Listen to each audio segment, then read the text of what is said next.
Magandang araw mga kaibigan. Bigyan natin ng opinion, reaction itong post ni Mr. Jason Sa na medyo malungkot man, kaya lang magandang pag-usapan ito. Real talk, let's face reality. Tungkol po sa kalagayan ni PRRD, ang tanong is, makakabalik pa ba na buhay si Tatay Digong dito sa Pilipinas? Yan ang kanyang tanong. So ito ang sabi niya. Bagamat may balitang nagsampa ang mga abogado ni former President Rodrigo Duterte ng interim release sa International Criminal Court, nariyan din ang ulat ng kanyang panganay na anak na malaki ang inihulog ng katawan ng dating presidente. Pumayat daw po si Tatay Digong ayon kay Congressman Pulong Duterte. So yun. So ito, may request na interim release. Datapwat kung payagan mang makalabas ng kulungan si Mayor Digong, hindi ito nangangahulugang makakauwi ito sa kanyang sariling tahanan.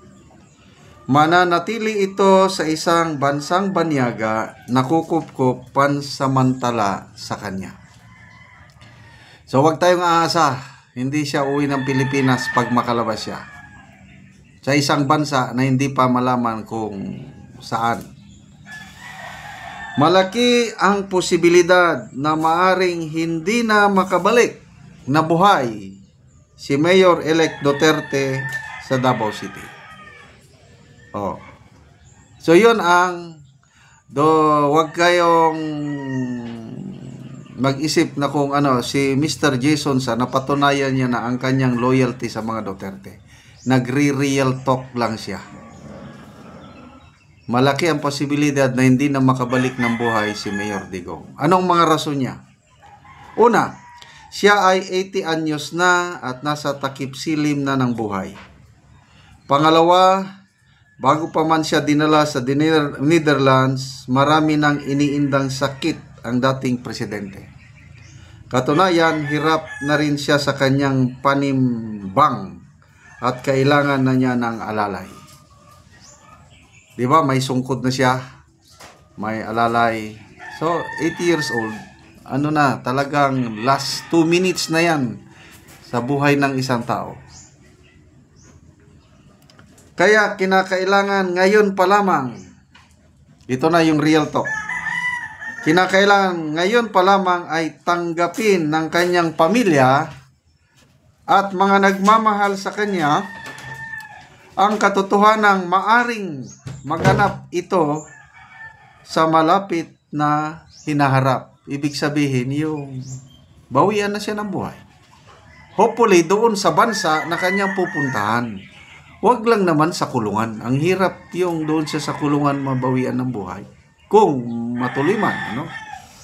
Oras na mangyari ito, mauukit sa kasaysayan ng bansa na siya ang kauna-unahang presidente ng Pilipinas na ipinagkanulo ng sariling gobyerno. Ang pagpapatapon kay Ginoong Duterte sa labas ng bansa ay isang bangungot sa lahing kayumanggi. Medyo maiyak-iyak na ako. Yes, these are all possibilities. Itong sinasabi ni Mr. Jason. Ang sakit. At yun na nga, kung mangyari yan, sa aking pamilya, mga anak, mga apo, talagang iuukit ko sa kanila ang ginawa ng administrasyong ito sa isang dating pangulo na maraming nagawa. If not the best president we ever had. Yun, itinapon, ipinakulong. So yan ang legacy ng administrasyong ito. Tanging alaala ang maiiwan ni Mayor Digong bilang isang leader na sinikap na linisin ang lipunan mula sa salot ng dulot ng bawal na gamot at mga rebuilding terorista na nais agawin ang gobyernong nagsalig sa malayang lipunan at demokrasya. Iiwan niya ang isang legasiya ng pagsisikap na magkaroon ng isang makatotohanan at makabuluhang pamamahala. Yes, sa dalawang legacy ito, the best legacy, Tatay Digong, the worst legacy, itong administrasyong ito.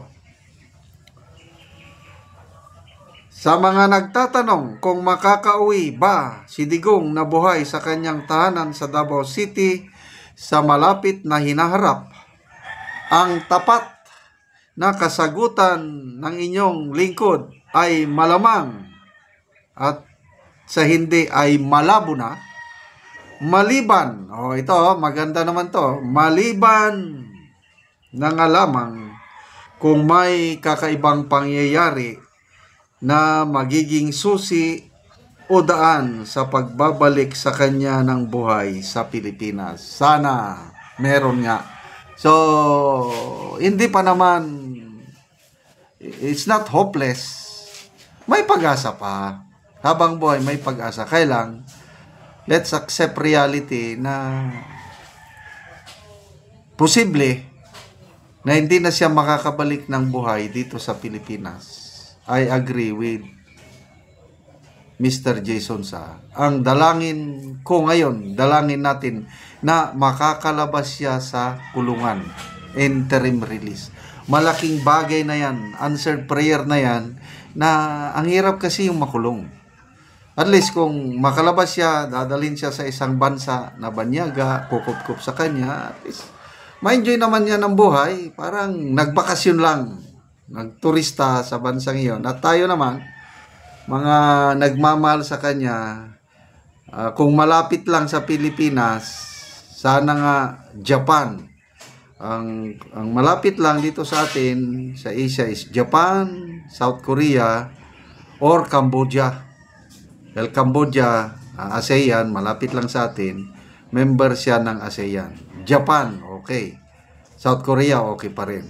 Kailang, tingin ko kung ako lang inyong opinion ko lang ito, baka doon din sa Netherlands. Para mas malapit siya sa trial kung kailangan niya.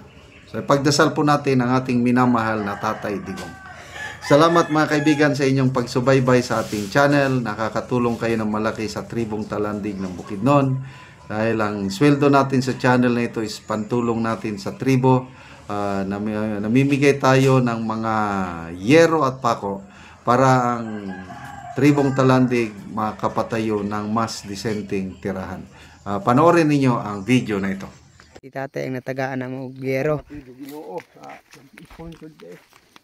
Isusod sa kaluoy sa among mga pobre.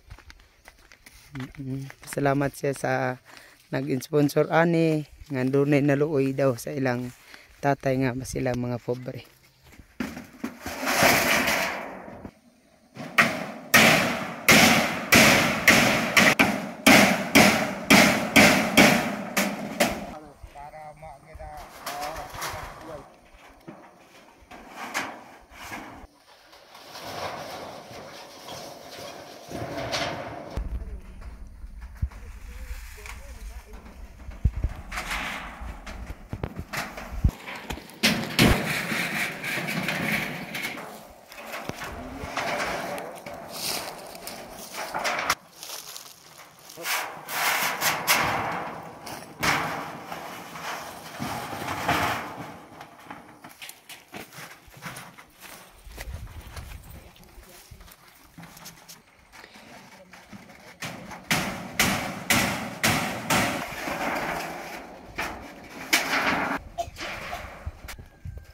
Managyod ang balay ni tatay, nindot na gyud siya nga tan-awon.